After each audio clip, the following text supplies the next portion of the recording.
নমস্কার, আমি সঞ্চিতা চোপড়া সবাইকে স্বাগত জানাচ্ছি। এখনকার খবর বিস্তারিতভাবে। সুনাই সমষ্টির দক্ষিণ বারিকনগরে চুরির মিথ্যা অভিযোগ এনে বাসগৃহে ভাঙচুর, সুবিচারের দাবিতে মামলা। দক্ষিণ বারিকনগর দ্বিতীয় খণ্ডের চুরির মিথ্যা অভিযোগ এনে এক মহিলার বাসগৃহে ভাঙচুর চালালেন প্রতিবেশী কয়েকজন ব্যক্তি। এ নিয়ে সুবিচার চেয়ে ঘুঙ্গুর পুলিশ ফাঁড়িতে এক মামলা দায়ের করলেন ওই মহিলা। দক্ষিণ বারিকনগর দ্বিতীয় খণ্ডের বাসিন্দা লাইলি বেগম বড়ভুইয়া জানান, গত 29 জুলাই রাতে তাদের পাড়ার মসজিদের ব্যাটারি চুরি হয়। তার স্বামী শুক্কুর হোসেন বড়ভুইয়া ব্যাটারি চুরি করেছেন বলে মিথ্যা অভিযোগ এনে কয়েকজন ব্যক্তি তার বাসগৃহে হামলা চালান। ঘরের দরজা জানালা ওয়াল ভেঙে পাশাপাশি আসবাবপত্র ভাঙচুর জ্বালিয়ে দেওয়া হয়। লাইলি বেগম জানান, ব্যাটারি চুরি করেছে গ্রামের আরেক ব্যক্তি। ওই ব্যক্তিকে ব্যাটারি সহ আটক করেছে পুলিশ। বর্তমানে দুই সন্তানকে নিয়ে অসহায় অবস্থায় দিন কাটাচ্ছেন। বাসগৃহে ভাঙচুরের ঘটনায় লাইলি বেগম, পুতুল উদ্দিন বড়ভুইয়া, মকবুল হোসেন লস্কর ও সঞ্জীব হোসেন লস্কর অভিযুক্ত করে সুবিচারের জন্য পুলিশ প্রশাসন দৃষ্টি আকর্ষণ করেন লাইলি বেগম। আসাম প্রাইম নিউজ 24/7 এর হিফজুর রহমান বড়ভুইয়ার প্রতিবেদন। বারিকনগর পার্ট 2। আমি লাইলি বেগম লস্কর। আমার গ্রামের মাঝে মসজিদও একটা ব্যাটারি চুরি হয়েছে। যে ব্যাটারি চুরি হয়েছে ওই এলাকার জুড়িয়ে যে মানুষের জন্য যে টাইম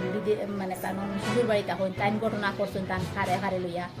করিয়া এখন তার বাড়ির ব্যাটারি হওয়া গেছে। তার বাড়ির তার সাইকেল তার ব্যাটারি তার মানুষও তার করতেন বাহরিয়া যে গ্রামের মানুষই গিয়া বাহরিয়া নিয়ে তৈয়া আমারে কইছেন দুইটা উঠিয়া যে তুই জোহর ও তারে তার বাইক খুঁজিয়া তার ওখানে লইয়া আইসো লইয়া ইয়া খুঁজছো না আমার উঠিয়া তুই মানে তোর জ্বরে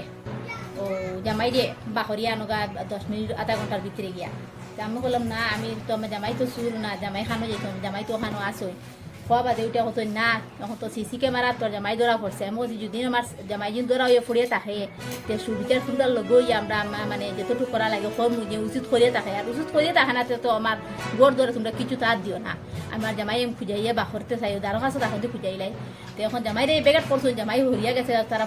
30-40 জন মানুষ আইয়া দর্শন মানুষ তার অনুস্থায়ী মানুষ তার তো কেউ নাই তার সঙ্গে তারে তো মারি ফেলাই দিব হইলা চুর হইয়া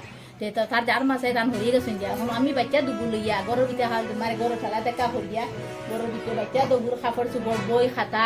বাদে টিন কারেন্টের ইলেকট্রিক লাইনের কারেন্টের মিটার আগুন লাগাই দিছ যে পুতুলুদ্দিন বড়ইয়া পুতুলুদ্দিন বড়ইয়া সঞ্জীব উদ্দিন লস্কর মকবুল হোসেন লস্কর তারা কিনার আমার ইলেকট্রিক কারেন্টের লাইনতে আগুন লাগাই দিছ লাগাইয়া আমার গরুর সব জিনিস বই খাতা কাপড় চুপড় দান চাউল তা দিকে নিয়ে ফিস করে নিয়ে নিয়ে ফেলাইছো নিয়া আগুন লাগাইছেন গরু দরজা জানালা তা বাঙ্গিয়া ওখানে উপরে দিয়ে টিন খানা টিন সব টিন নষ্ট করে ফেলাই দিছেন আমার। তারপরে দেখো একটা আমার ফ্যান বড় বাচ্চাই তোর লইয়ার লইবার ওই দেখো আমার মেয়ে ওই যে কোনো মানে ওটা মেয়ে তারা কিচ্ছু নাই নখেও নাই তারা স্কুল যেত মানে বই খাতায় ওই দেখো কিচ্ছু নাই তারা বই চালাইছে ব্যাগ ফাড়িছে তারা ডকুমেন্ট সব তো ফাড়ি ফেলাইছে ওই দেখো মসজিদ মানে খাতা চিঠা আগুন লাগাইছে আর করছো মানে করবার মতো জুলুম করবার মতো আর সেবা আছেন এলা গ্রামের মানুষের এলা অত্যাচারে করেনি তারা 10-7-8 জনে হামাইয়া ওলা আর অন্য আসুন তারা হরে রয়েছে আমার একটা ফিদিবার মতো আমার বেঁচে তোর একটা বস্তু তুইছুন না তারা এই জুলুমের কারণে আমার এই জুলুম করছে না মারা এইখানে খেয়েও না করিয়া আনা প্রমাণে আনা জয় প্রত্রয় আমার ও মানে অতখান অধিকার তারা অংশ ওই দেখো আমার অত টাকা 12,000 টাকা হারের নতুন শোকেস বাঙ্গিয়ে ফেলাইছে ওই যে সুবা খাটিয়ে ফেলাইছে আমার ঘরের দিতে ঘর বাড়ি খুনে যাতে বাসনের খুনে যাতে পত্র খুনে গ্যাস সিলিন্ডার নিয়ে ঠেকো জল নিয়ে ফেলাইছে নিয়া কারণ আমার গরমাই দেখা চাই 7,000 লগুন দিচ্ছেন শোকেস থেকে আমার বাচ্চার ফুলের জোড়া আমার ফুলের জোড়া লইয়া গেছেন এনআরসি ডকুমেন্ট কোনে আমার ডকুমেন্ট রাখছে না তারা ভোটার আইডি ডকুমেন্ট নেই তোর আধার কার্ড জন্ম সার্টিফিকেট কিচ্ছু রাখছে না তারা আগুন লাগে ওখানে জ্বালাইছে আমার গ্যাসের ট্যাঙ্কি পর্যন্ত জলমায় রাখিছে দান চাল ওই তো আমি দিঘির মাঝে বর্তমানে ওই জলের মাঝে খলস পালছিন তার জলের মাঝে ফেলাইছে নিয়ে টেয়ে নিয়ে আর এইদিকে নিয়ে মানে ওই বারেদি ওয়াল ভাঙে নিয়ে বারেদি নিয়ে ফেলাইছে নিয়ে স্যার আমি আর কোন খার খাসে যেতাম আমার তো আর কিছু এর উপায় নাই বাচ্চাই তো গুলিয়া আর এখন আমার বাচ্চাই তো খাওয়াইতাম কিলা বাঁচতাম কিলা আমি রইতাম কিলা স্কুল দিতাম কিলা ইলেকট্রিক কারেন্টও জ্বালাই ফেলাইছি স্যার এখন তো আমার যেবার আর কোনো উপায় নাই আমি সরকারও গেছে আর 14 টানা মহাশয়ের গেছে হইয়া অনুরোধ আমার সুবিচার জেলা পাই